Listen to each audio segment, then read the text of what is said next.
Welcome to the deep dive. Today, we're strapping in for a really intense ride into the world of Formula One, high octane stuff. But look, we're not just talking lap times or overtakes today. No, we're going beyond the track, actually diving deep into the minds of the drivers, specifically that fascinating high stakes dynamic playing out right now at McLaren. Yeah, we're going to try and tear down the psychological walls, zeroing in on that tension between Lando Norris and Oscar Piastri. So our mission really in this deep dive is to pull out the most powerful insights from recent discussions we've been digging into. Give you, the listener, a real insider's view on what makes these elite athletes tick. Yeah, and what's so fascinating here is how these battles you see on track, they reflect these much deeper psychological strategies. And these apply way beyond F1, actually. This isn't just about who's faster on a Sunday, is it? It's a deep look into how these top individuals manage just immense, crushing pressure, the role their environment plays, which is huge, and, what makes some seem, cooler under fire than others. Is it innate? Learned? It's basically a masterclass in mental fortitude. And honestly, there are lessons in there for all of us, I think. Absolutely. So, okay, let's start with Lando Norris. Let's try and step into his mindset, especially thinking about the Austrian Grand Prix coming up. The recent discussions we've looked at, they give us a pretty candid window into Lando's head, right? And what they seem to reveal is a driver under, the phrase used is immense pressure. So what's really at the heart of this internal struggle for Norris? Well, the core of it, it seems to be this really intense desire to get back that #1 status within McLaren. In F1, it's brutal. Teams often, maybe they have to, end up favoring one driver, sort of a lead. And with Oscar Piastri now actually ahead in the championship points. And maybe more importantly, minimizing his mistakes, being incredibly consistent. Yeah. Well, Norris's position, it's suddenly become a lot more complicated. Right. He's gone from being the clear team leader, the spearhead without rivalry was one description, to now potentially maybe being seen as the second driver. And for any top driver, that shift, that challenge to their status, it's described as very complicated psychologically. It hits their identity, their value. Okay, and here's where it gets really interesting. I think we should rewind to Canada, because our analysis of these discussions, it really flags one incident that wasn't just, a racing move. It felt like a clear, almost raw window into Norris's mindset right now. Can you walk us through what happened there and what it showed about his mental state? Yeah, the discussions break it down really meticulously. It was a specific sequence of events. Norris tried this exceptionally aggressive move on Piastri, launched it from an unusual distance back, seemed convinced he could pull it off, but he overshot the first attempt, went wide, then almost immediately tried the Corbata, the tie maneuver again. Right, doubling down. Exactly. And the critical point from the analysis is this. Norris was apparently so fixated on making that overtake that he completely forgot the curve was turning, just flat out forgot the track layout. He essentially just drove straight on, initiating contact. And the analysis consensus isn't, he misjudged the grip. No, it was driven by precipitation, this overwhelming haste, impulsiveness, combined with this really tangible sense of anesthesia, which is anxiety mixed with this desperate eagerness. So not a technical slip-up, a mental lapse. Complete tunnel vision, maybe. Fueled by just wanting to get past his teammates so badly. That's a big distinction. It absolutely is a huge distinction. And it really brings up this incredibly important question, doesn't it? What happens when that deep internal need to prove something just completely overrides rational risk assessment? I mean, everyone outside the car watching the replay, they saw it. High risk move for what? P4. P5. Relatively minor gain in the grand scheme. But Norris, inside the cockpit, in that moment, he just didn't see it that way, didn't have that perspective. His focus was solely on the overtake, not the bigger race picture. And that directly led to the error. It's a powerful example of how the mind can just hijack everything under extreme pressure. Fascinating. And quite worrying for him, I imagine. So, okay, after an incident like Canada, with all that psychological baggage, what does the analysis suggest about Norris's preparation heading into Austria? Is he likely to be super cautious now, or does he sometimes, double down harder to prove a point? It's a really complex dynamic, actually. What's interesting is that some observations suggest Norris often does concentrate well, performs better after incidents like this, and he has a history of being quick at the Red Bull Ring, where Austria is held. So the potential is there, however.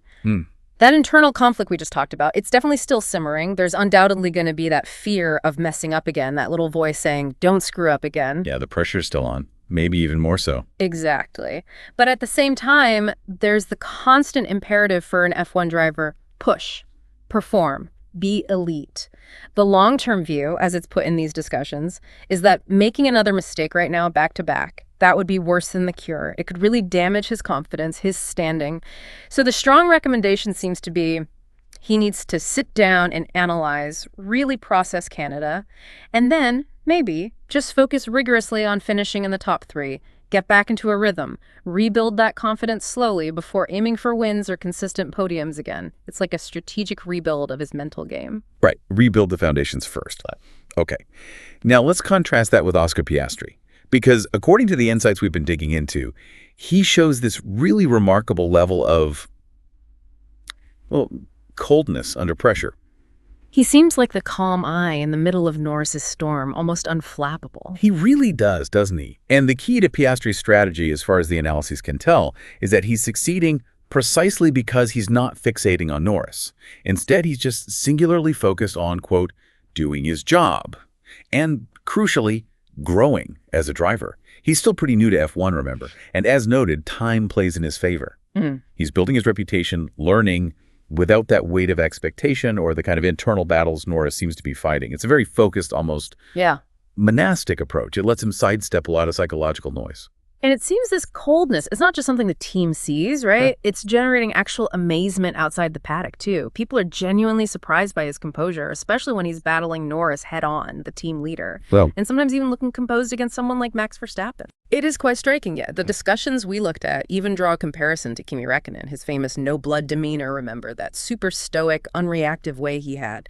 And this level of emotional management, keeping a clear head when everything's kicking off, it's suggested that this is absolutely crucial if you want to be a world champion. It's fundamental. It's not just about speed. It's about that quiet, almost invisible skill of mastering your own emotions. And it does make you wonder, doesn't it, for all of us, how often does our emotional reaction, rather than our actual skill, dictate how we perform when the stakes are high? that's a really powerful connection. A great point.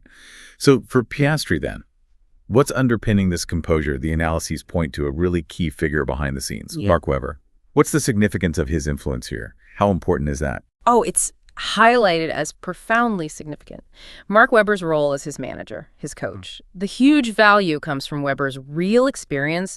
He's a former F1 driver. He's walked that exact path. So he can anticipate the challenges Piastri faces because he's lived through them himself. He knows how to calm him, how to guide him in a way that resonates because it's grounded in deep personal understanding.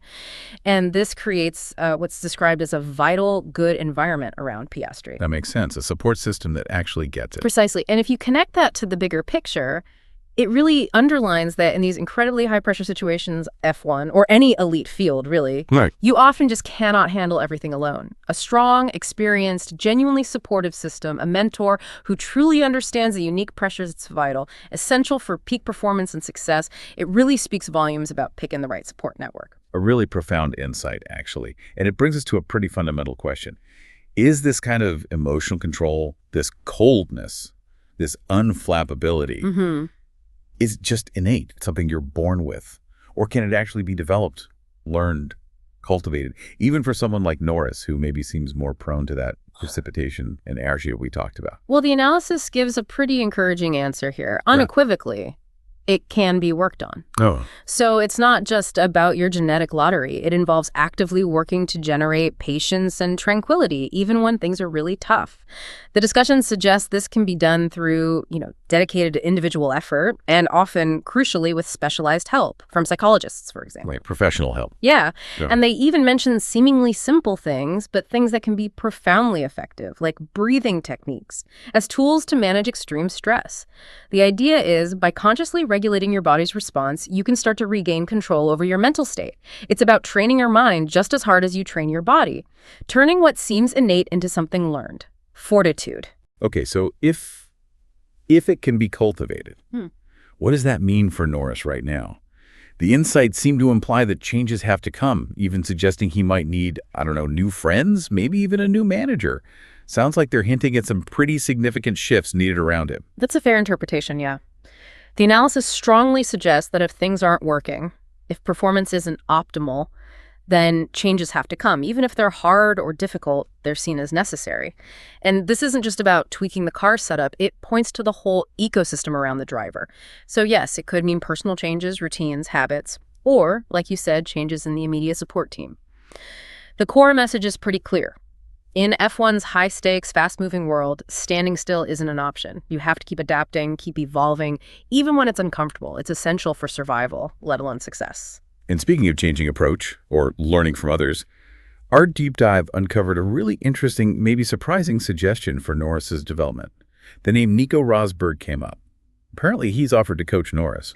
That feels significant. It absolutely is significant, yeah. The analysis stresses that Rosberg's offer is seen as super intelligent and definitely not a joke within F1. And the reason is compelling, isn't it? Rosberg famously turned it around against Lewis Hamilton. I mean, Hamilton, arguably one of the greatest ever. Rosberg's championship win was this incredible display of mental fortitude. He wasn't always seen as the naturally cooler one compared to Lewis. No, definitely not. But he developed this profound coldness, this know-how, basically a mental toolkit that let him challenge and ultimately beat an opponent who seemed almost unbeatable.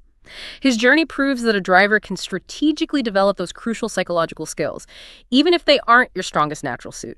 It's a massive endorsement of learned mental discipline. Shows that a champion's mindset isn't just given, it can be built, painstakingly built. So what really stands out here, wrapping things up, is how top-level performance, whether it's F1 or anything demanding, it isn't just about raw talent, is it? Or technical skill.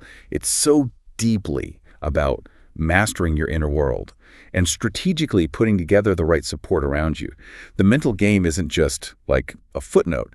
It's foundational. Yeah, if we connect this to the bigger picture, it really highlights that ability to handle huge pressure, to learn properly from mistakes, and to cultivate that calm, focused approach.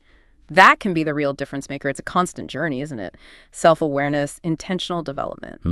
It really makes you think, doesn't it? Yeah. How much of your own potential, maybe, or the potential of people around you? Yeah. How much of it is tied not just to skill, but to that often invisible quiet work? Managing emotions, facing those internal struggles, and carefully building the right environment and support. Absolutely. Food for thought. Definitely something to mull over until our next deep dive.